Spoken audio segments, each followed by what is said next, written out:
Hello, and welcome back to bicyclelegs Talks Music and another special episode. And today, can you please welcome back to the channel Mr. John the MusicNut? John, always a pleasure to have you on the channel. Thank you, Daniel. It's always a pleasure and a privilege to be here. Thank you so much for having me on.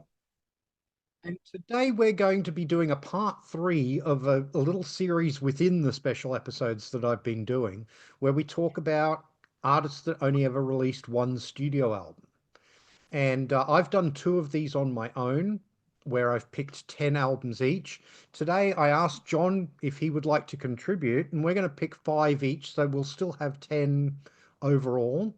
And as usual, with these, I've tried to go for ones that are maybe a little less obvious. There's some of the really obvious one and done albums, and I think been talked about a lot. So I've tried to go for ones that are a little less, you know, obvious ones. And so maybe there'll be something that you'll find new to listen to. I mean, that's kind of the whole idea of these episodes. So, John, if you would like to introduce your first artist that only ever released one studio album. Hey, thank you so much, Daniel. Now, this album was a big hit back in 1973 when it was released, but you rarely hear about it these days. And this was a collaboration between Carlos Santana and John McLaughlin. This is Love, Devotion, Surrender.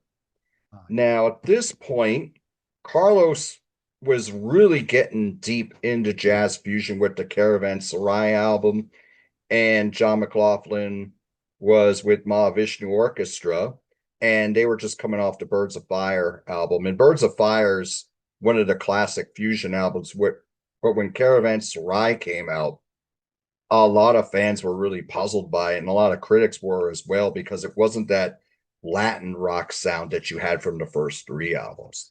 So this album continues to go deep into fusion. They have musicians from both Santana and Mahavishnu Orchestra on here. And the first two songs on here are John Coltrane compositions and A Love Supreme, one of his most famous tracks. And I'll tell you what, if you love guitar, this is a great album because you have Carlos and John doing these rapid fire guitar lines on here. There's a lot of great interplay throughout. This is a very cool version, different in scope than the version from John Coltrane, but the organs that are provided on here by Larry Young are excellent, and they provide like the glue to keep the whole band together. Excellent version of that. And then we have Nema, which is a John Coltrane song, as I noted, but this is a lot more mellow and tranquil. You got a lot of flamenco guitar in here. And then you have The Life Divine, and this is John McLaughlin's composition. This is very Mahavishnu. This is intense. The drumming on here is sick. You're going to have fantastic drumming when you have Billy Cobham and Michael Shreve involved. Very fiery, and it's just very relentless. Excellent. And then we have Let's Go Into the House of the Lord, which is a 15-minute ride, and it's a ride of joy and bliss. It takes a little while to get going, but once it does, it is a beautiful piece. Maybe a little long, but it's still excellent. And again, the guitar playing on here is wonderful.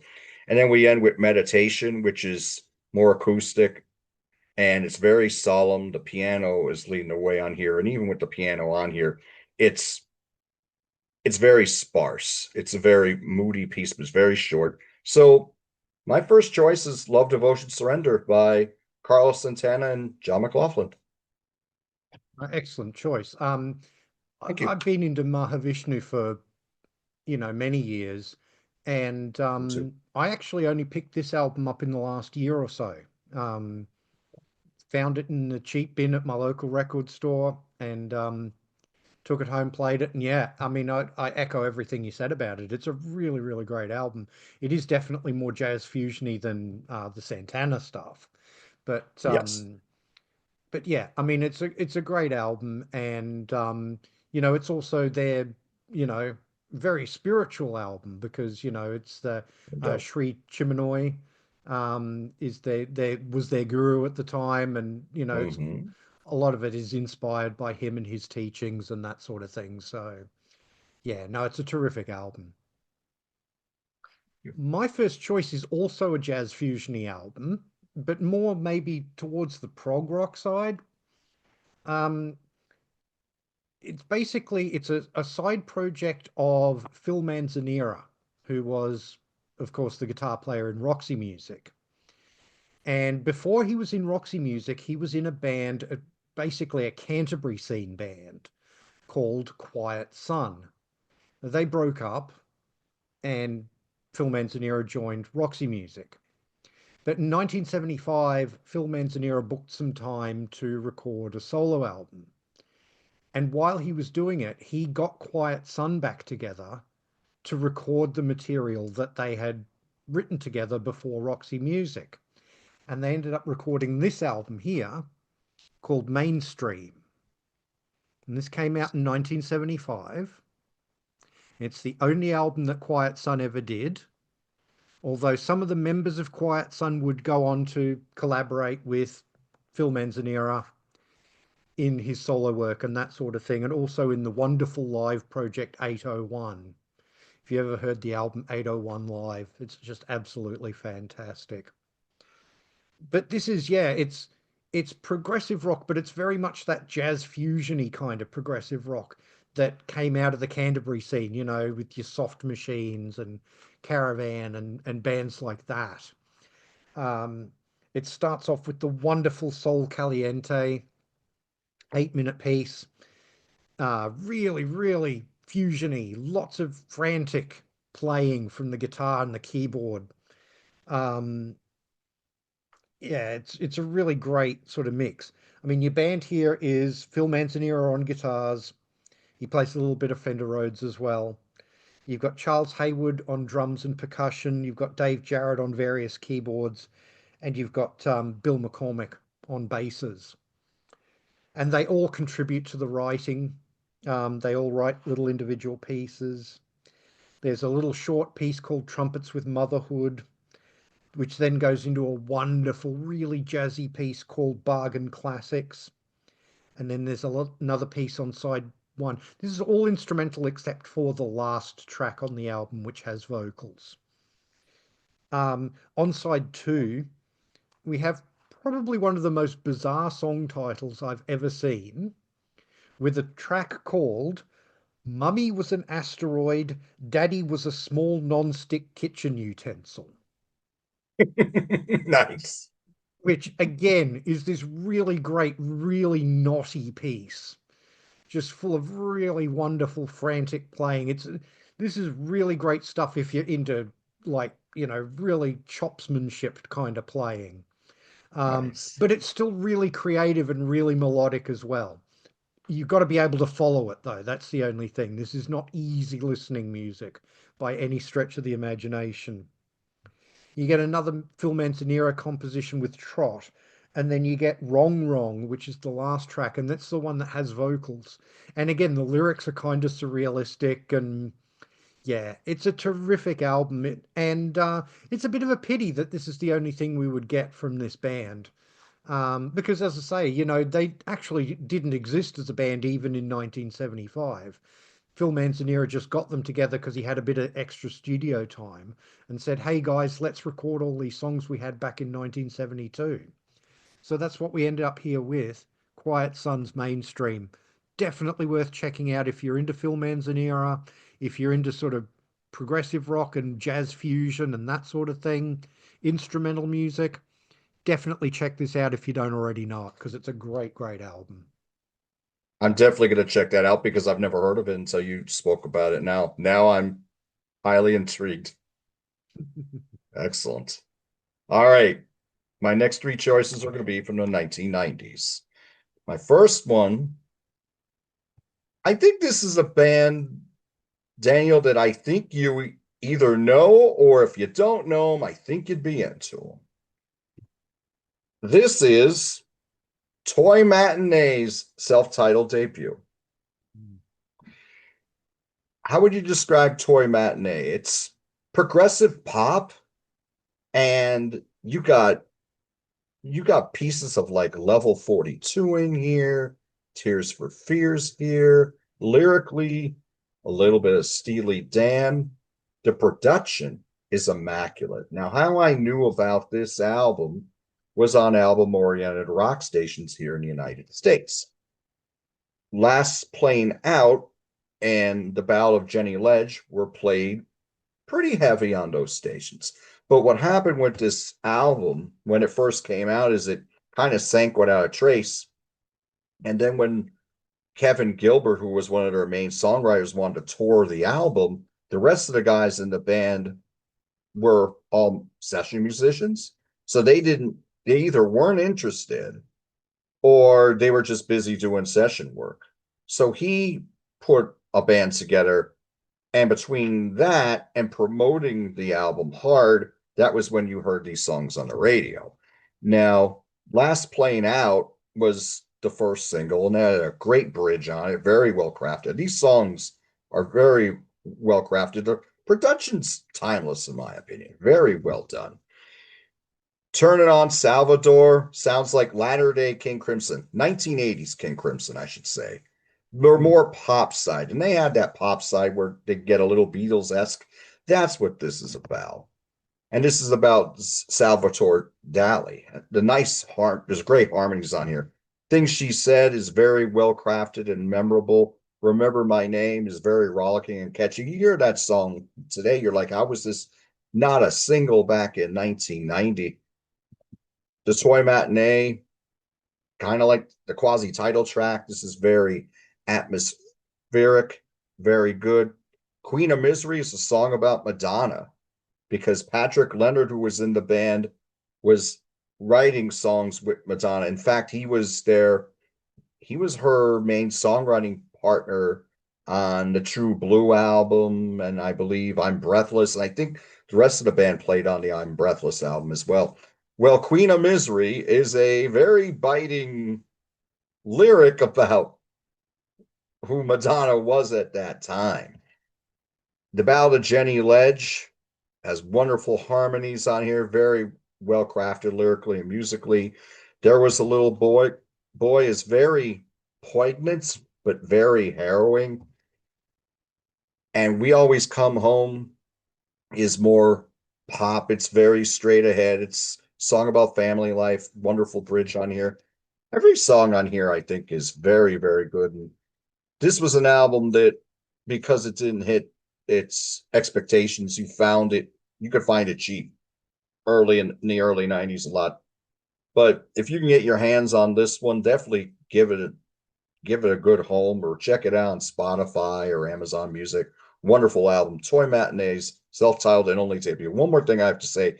Kevin Gilbert, their main songwriter, he later wrote with Sheryl Crow on the Tuesday Night Music Club album. He wrote a lot of co-wrote a lot of those songs. He passed away a few years after that, and they were talking about doing a second album at that point, but sadly we never got to hear it. So, but we have this one to hear the brilliance of Toy Matinee. Yeah. Well, I think a few of those guys ended up working on that first Sheryl Crow album. Um, I think Bill Bottrell was the producer of that Yes, album as just like he well. was here. Yep. So yeah. Um, and also Kevin Gilbert, apparently just before he passed away, was a contender to replace Phil Collins in Genesis. Yes, that's true So too. yeah, because he had a band called Giraffe, and they had done this concert where they did the entire Lamb Lies Down on Broadway. Mhm. Um, I first knew about Kevin Gilbert because of his association with Spock's Beard. Okay. Yeah. He was like Nick DiVigilio, who was the drummer in Spock's Beard. He's now the drummer in Big Big Train. Um, he and Kevin Gilbert were close friends. In fact, there was a half-finished Kevin Gilbert solo album when he passed away, and his estate, his family asked Nick DiVigilio to finish the album so that it could be released. And in the early days, Spock's Beard did a lot of recording at um, Kevin Gilbert's studio, which was called Lawnmower and Garden Supply. So Okay. yeah, so that's how I sort of first knew about Kevin Gilbert. And Nice. yeah, that album's great. I would just add one little extra sort of nod, as it were, with the harmonies in particular on some of those songs on the album, very jellyfishy. Yes, Um, absolutely. so yeah, no, terrific album. Absolutely Awesome. great. Excellent. My second choice is, interestingly, this artist's only solo album. He's best known for being in a couple of, well, first a punk band and then a post-punk band. He was an early member of Buzzcocks, and then he was the leader of a band called Magazine. I've done a Magazine studio albums ranked with Martin Popoff, and I'll leave a link to that in the description for anyone who hasn't already checked that out. But funnily enough, this is the only solo album that Howard Devoto ever did, and it's called Jerky Versions of the Dream. It's yeah, it's from 1983. Was released on the 26th of July 1983. It's definitely a little synthier than Magazine was. It's going into it. I hesitate to call it synth pop because, with Howard Devoto, it's never as simple as that. And, this is definitely not sort of, Depeche Mode or Human League or anything like that. This is definitely a lot darker, a lot weirder because it's Howard Devoto. I mean, it's never going to be straightforward with him, is it?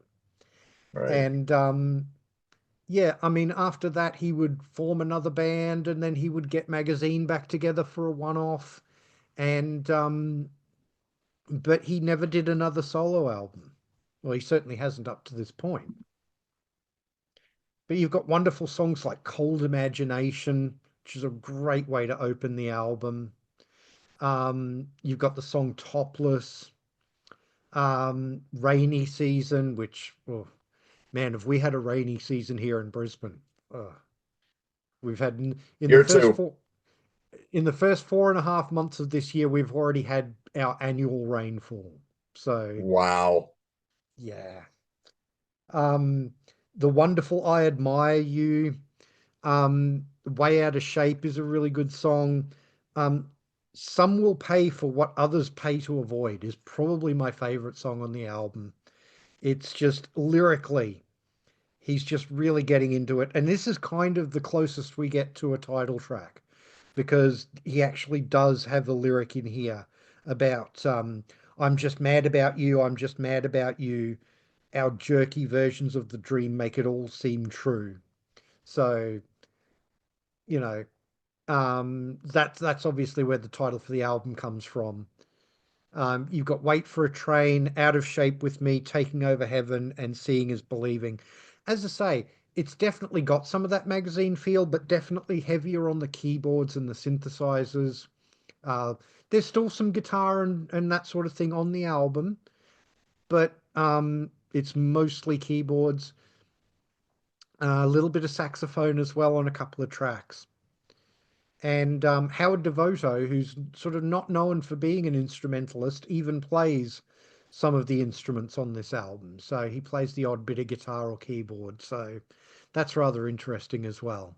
So yeah, if you don't know this, if you're into Howard Devoto, you're into Magazine, but you've never listened to this album, definitely check it out because it's well worth listening to. Jerky Versions of the Dream from 1983. Excellent. Nice.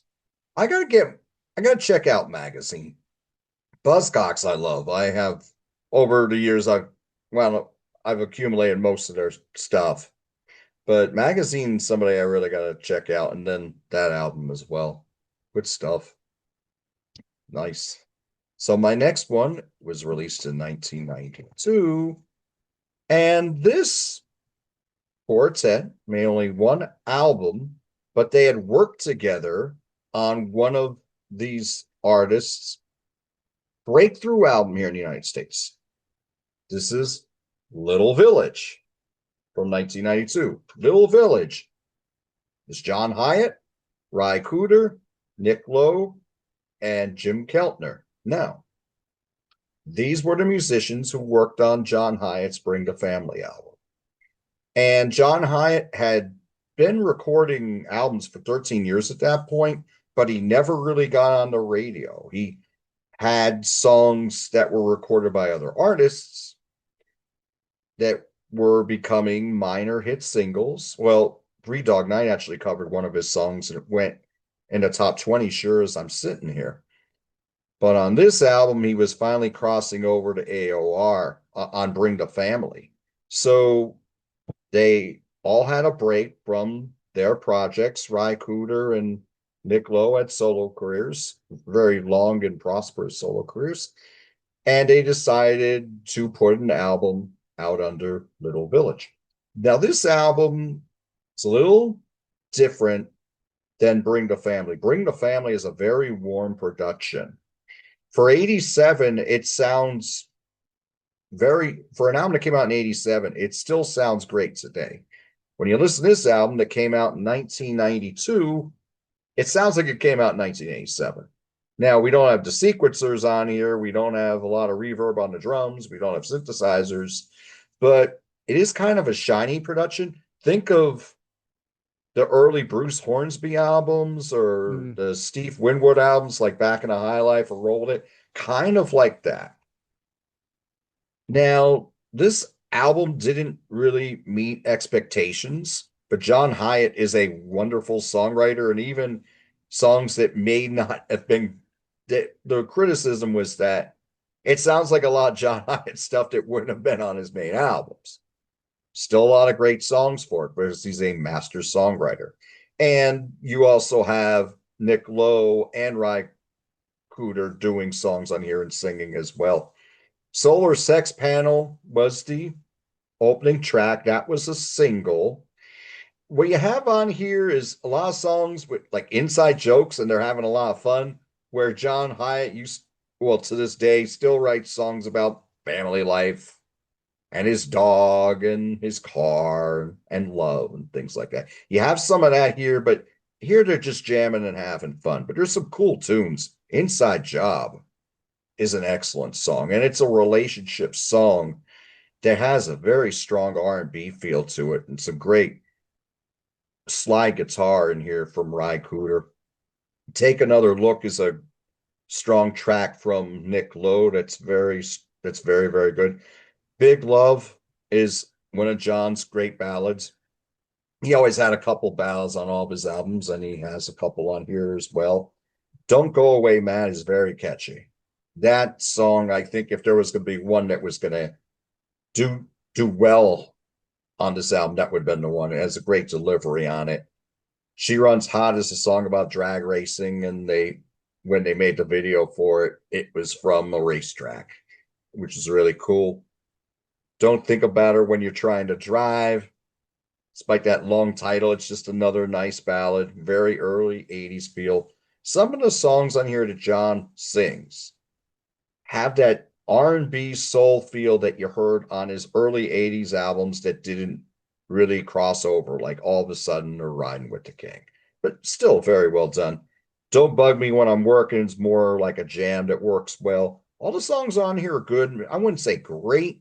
I wouldn't say this is as good as Bring the Family, which is considered one of the finest John Hyatt albums. But Little Village is pretty good. You still have nice craftsmanship on here. The playing is excellent. You're going to have that with these four outstanding musicians. You've had Ry Cooder and Jim Keltner have done a lot of session work, so you know the musicianship's going to be here. But this is quite good. It's definitely worth a re-listen or checking out if you already haven't. So there's my number 3.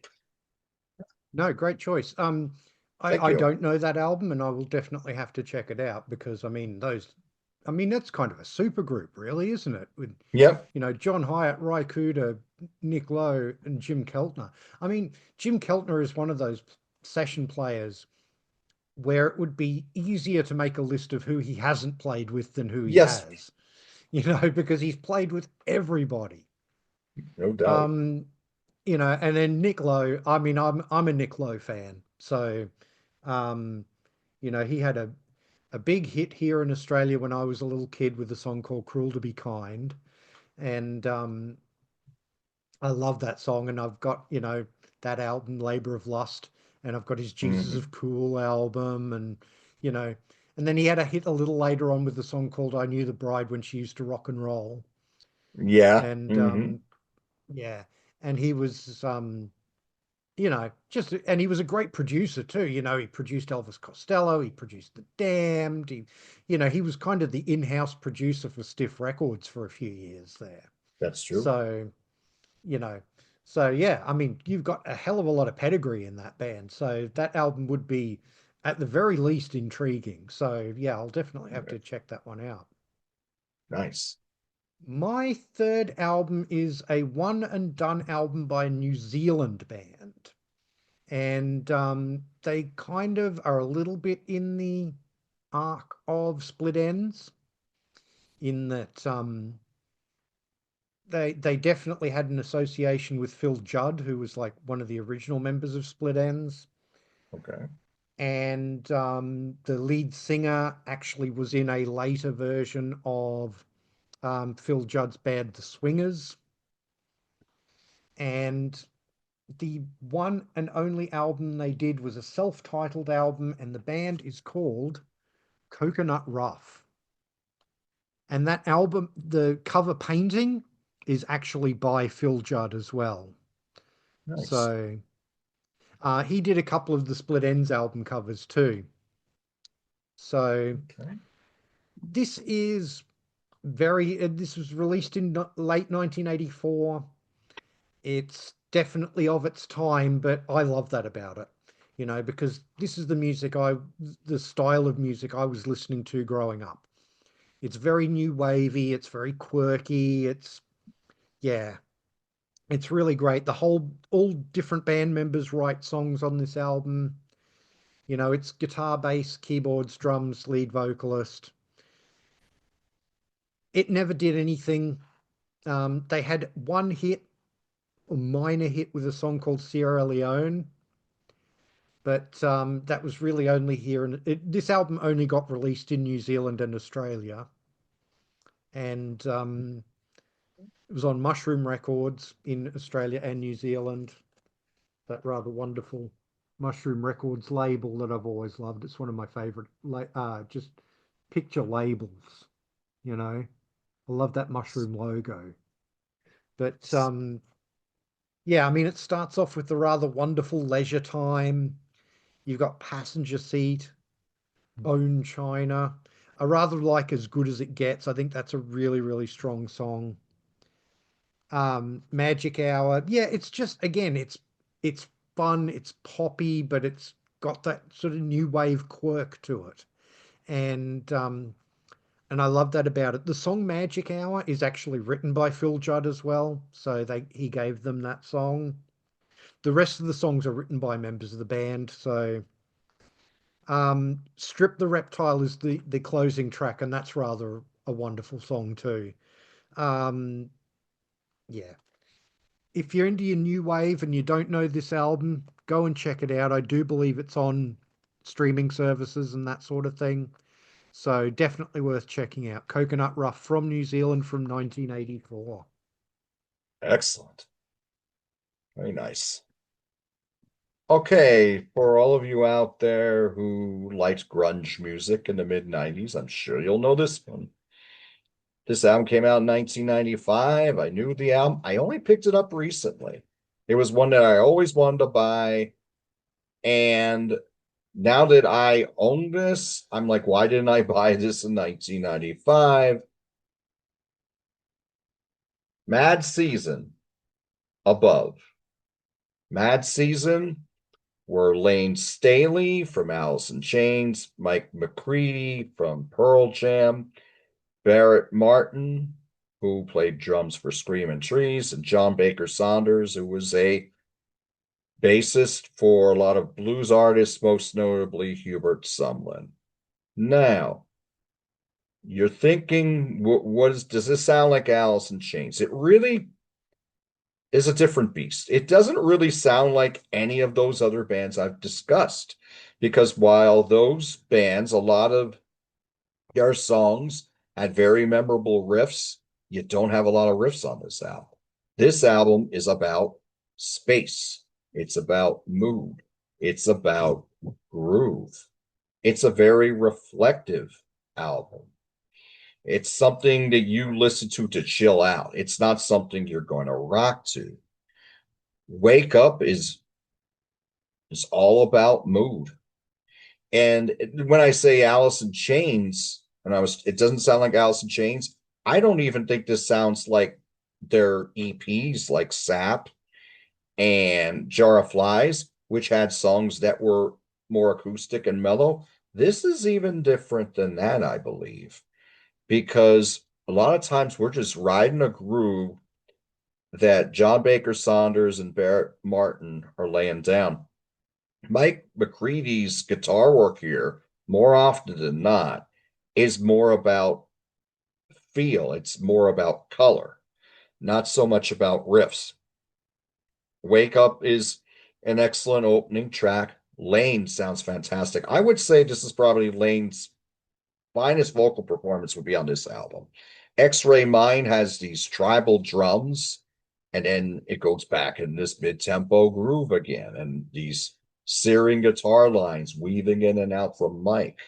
River of Deceit is the song that most people would know about this from this album. This was a very big hit on the album oriented rock charts, on the alternative charts. You listen to this song, it still sounds beautiful. It is a wonderful, reflective song. Beautiful guitar lines on here, beautiful vocal from Lane. He's really he's very reflective and mellow in the lyrics. This isn't the screaming Lane Staley that you heard on like Wood or Them Bones or songs like that. I'm Above, a little more grinding guitars here, but again, we're staying in that mid-tempo vein. Artificial Red is very slow and bluesy. A lot of space between the notes. Lifeless Dead is very eerie. That sounds a little more Alice in Chains, as does I Don't Know Anything, which was the second single. That sounds more Alice in Chains than like you can close your eyes and go, oh, that's an Alice in Chains song. That would probably be the only song I knew you could really say that about. Long Gone Day has Mark Lanigan from Screaming Trees on the vocals here. It's a duet with him and Lane. That's very, very cool. It's very stoner rock, but it's not like stoner rock as far as like a Caius or something. It's just something to mellow out and chill to. November Hotel is the instrumental, which is really cool. You got these vibes in here being played by Barrett Martin, which are really, really cool. And All Alone is this very mellow closer and very few vocals on it. The organ on here reminds me of Thank You by Led Zeppelin. It's got kind of that feel, but not it has that feel with the organ, but this feels like the end of the album. It's just very quiet and dreamy. Whereas I wouldn't really say Thank You is like a really dreamy song, but this is a wonderful way to end this album. It's very well, listen to this as a piece, is what I would say. If you no, not for individual songs so much as I love River of Deceit. If you listen to this as a piece, I think this flows very, very well. And this album just isn't River of Deceit. There's a lot of great songs on here. Definitely different. It's a different side. And then we wouldn't get a second album because John Baker Saunders would overdose and die, and then Lane Staley would do the same a few years later. But what they left here on this album, excellent. So that's my number four, Mad Season, Yeah. Above. Yeah, no, I don't know that album well, but I know that its reputation. I know that it's very highly regarded in that sort of grunge and post-grunge scene. So, Mhm. definitely something I do need to go and get more acquainted with, I think. So, Oh yeah. excellent choice. Thank you. I'm staying in the 80s for my number four choice. Okay. When you see this album cover, it is going to scream 1985 at you. This is an Australian band, only ever did the one album.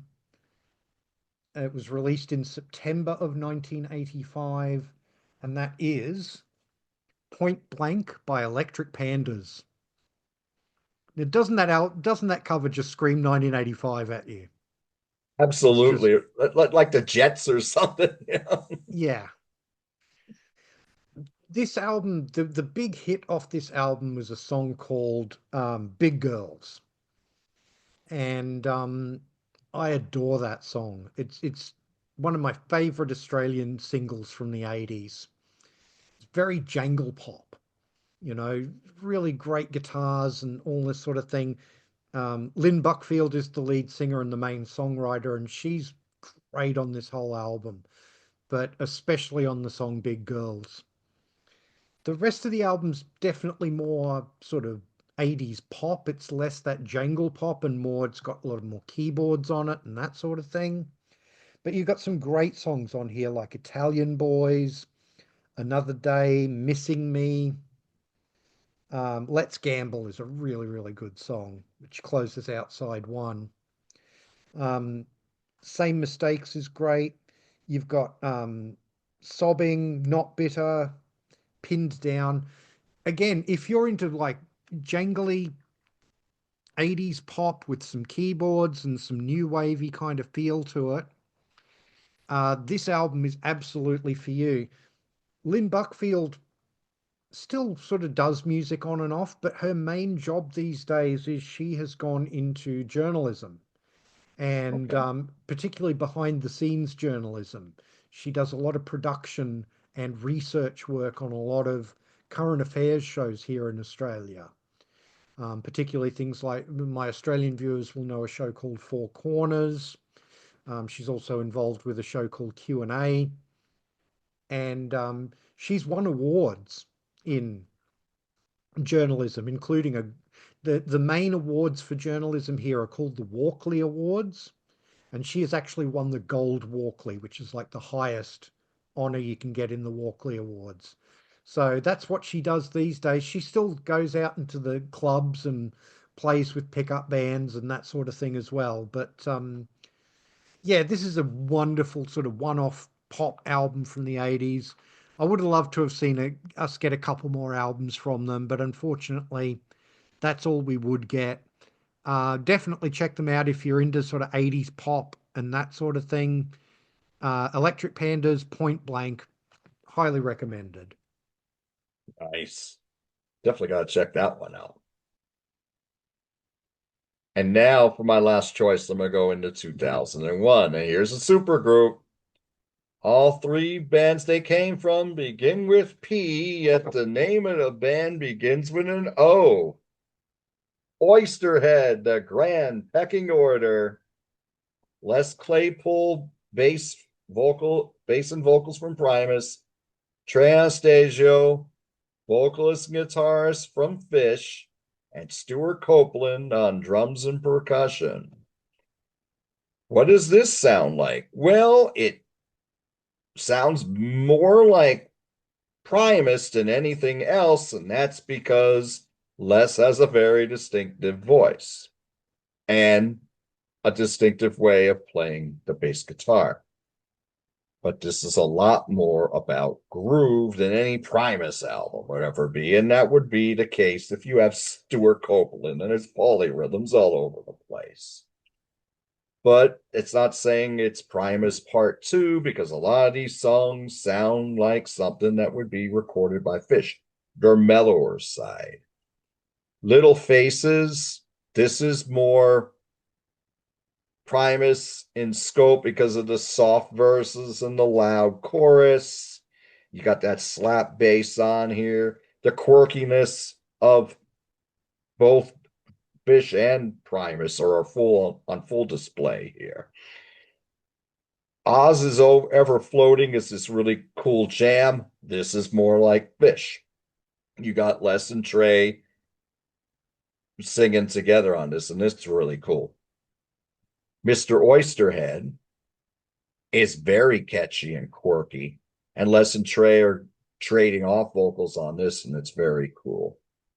Shadow of a Man, this is more the dark side of Primus because it's very spooky and eerie with the keyboards and the lyrical content on here.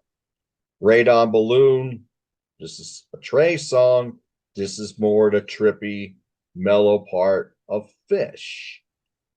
Armies on Ecstasy, it's more quirky, very cool groove on here, particularly under Trey's guitar solo. Rubberneck Lions is my favorite song. The groove on this is to die for. It is wonderful. Very, very catchy. Polka Dot Rose is very quirky as well. You really can't put this one in a box. It's definitely different. Birthday Boys, this sounds like Fish. It sounds like Scent of a Mule from Hoist, but it's mellower than that song. It's kind of got like a hoedown feel to it. Wheel to Spade is really, really interesting. It's got another cool groove on here. You have spoken word vocals, and then you have Les repeating those vocals in that very quirky voice of his. You got these cool bass slides on here to really, really, really work well. Pseudo Suicide, very Primus. We got, because there's a lot of drama on here. Trey's guitar on here sounds more like Larry Lalonde does in Primus. He's playing a lot more noisy, which he didn't do in Fish. Grand Pecking Order is another cool track. It's the title track here. This sounds a little bit like Here Come the Bastards from Santa Seas of Cheese. And then you got Owner of the World. So you go through all these different soundscapes here, all these different moods, and then you get Owner of the World, and this is the most melodic song on the album, and it's very accessible. You listen to this like, oh, this would be the single because this is the one where you can, as a very catchy chorus, it's very memorable rhythmically. It's very, very cool track. So this would be the only the only album by Oysterhead. And they did tour a little bit a few years ago, but I did miss them. This is Oysterhead, The Grand Pecking Order. It's my number I'm five. definitely going to have to check that out because that sounds intriguing. Um, yeah, I mean, Les Claypool, Stuart Copeland, two great and what a great combination for a rhythm section, two Yeah, really busy players. So that would be fascinating in and of itself. I don't know a lot about Fish, other than I know that they do some concerts where they will cover entire albums. And I usually on remember, Halloween. yeah, I've seen them do Remain in Light by Talking Heads, and they did Nice. a great job of that. So, Excellent. yeah, no, I'll definitely have to check that album out. My last pick is also going to be a supergroup. And this album was their one and only self-titled album released on the 5th of October 1990, and it is an album of cover versions.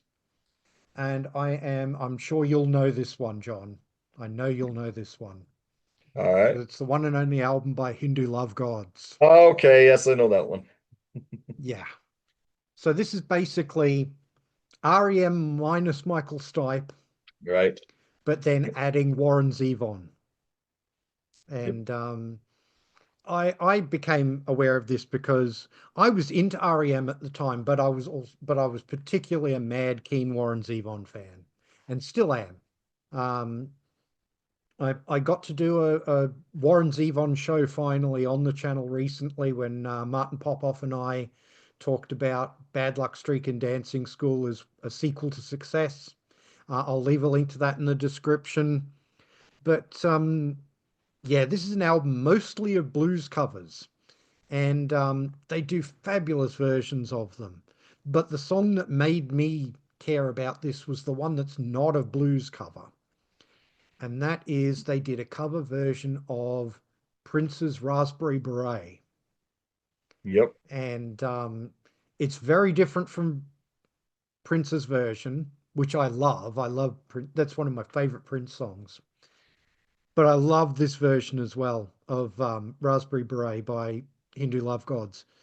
But a lot of it is, blues covers, things like Walkin' Blues and Traveling Riverside Blues, um, you know, Vigilante Man is great. That closes the album out, and it's an absolutely barn burning version of that. I'm a One Woman Man and Wang Dang Doodle and Manish Boy. Yeah, just a terrific album. If you're into like hard rocking blues covers, this is really good. It reminds you that REM really could, rock out when they wanted to, those guys. And there's the band on the back there, the four guys. Nice. So absolutely wonderful album, Hindu Love God, self-titled.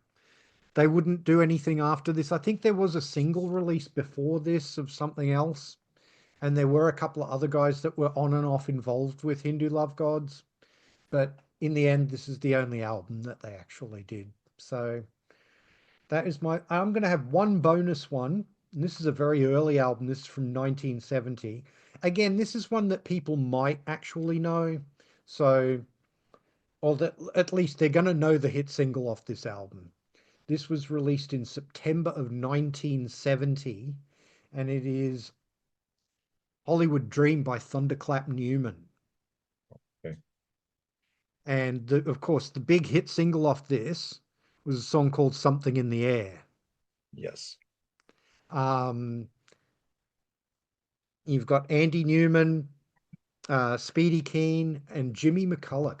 Jimmy McCulloch down there, he would end up in Wings later in the 70s. But when he made this album, he was only 16, 17 years old. He was a real youngster, and he was the lead guitarist on this album. This album is produced by uh, Pete Townsend. Pete Townsend also plays bass under a pseudonym on this album, but it's great stuff. It's sort of psychedelic. It's got that late 60s, rock and pop feel to it. Speedy King, Speedy Keen is the drummer and the lead singer, and he also writes most of the songs. And he's definitely got a voice that you either love or hate. I do have to say that. It took me a little bit of time to get used to his voice when I first heard Something in the Air. But that song is undeniable. Absolutely fabulous song. But you've also got songs like The Reason and Open the Door Homer, Look Around, Wild Country. It's just it's a terrific, if you like sort of, this it was released in 1970, but it's got a very late 60s feel to it. So if you're into that sort of rock and pop and psychedelia from the late 60s, and you don't know the album, you just know the song Something in the Air, you've never checked out Hollywood Dream, check it out because it's an absolutely wonderful album. And unfortunately, again, would be the only album that they ever did. So there you have it, everyone. Those are our picks of artists that only ever released one studio album. Please let us know in the comments which one and done albums you're into. Um, we'd love to hear them because they might be stuff that we've never heard of too, and we'll go and check it out. Don't forget too that I do have two other episodes of this. At the end of the video, there's always a card for the playlist that this will be in. So you can click on that and find the other episodes of artists that only did one album and check that out. John, thank you so much for doing this show. It's been an absolute pleasure. As I hoped, we ended up covering a lot of different ground between the two of us. So hopefully we've got a lot there for people to view. So thank you so much for doing the show. Thank you, Daniel. I had a great time. This was a you, you're gonna have me buying some more stuff or checking some stuff out. I love it. Great. If any of my viewers are not already subscribed to John the Music Nut, please go and rectify that immediately. I will leave a link in the description as always. He does a lot of great videos, covers a lot of stuff that maybe I don't cover so much, especially a lot of 90s stuff. So definitely do check that out. Please do Thank like, you. share, and subscribe. It really does help the channel out. If you're new to the channel, please go and have a look at some of my other videos. I have everything playlisted, so if you want to see some of my other special episodes, I have a playlist for those. If you want to see some of my sequel to success shows, like the one I was talking about with Warren Zevon, I have a playlist for those. And if you want to see my appearances on other people's channels, I also have a playlist for those. If you want to follow me on social media, I'm at bicyclelegs on Instagram, Twitter, and a bunch of other places. I also have a dedicated bicyclelegs Facebook page. Links are all in the doobly doo. Please do give those all a follow and join in the conversation. I'd really love to have you there. Thank you very much for watching, and I'll see you in the next one.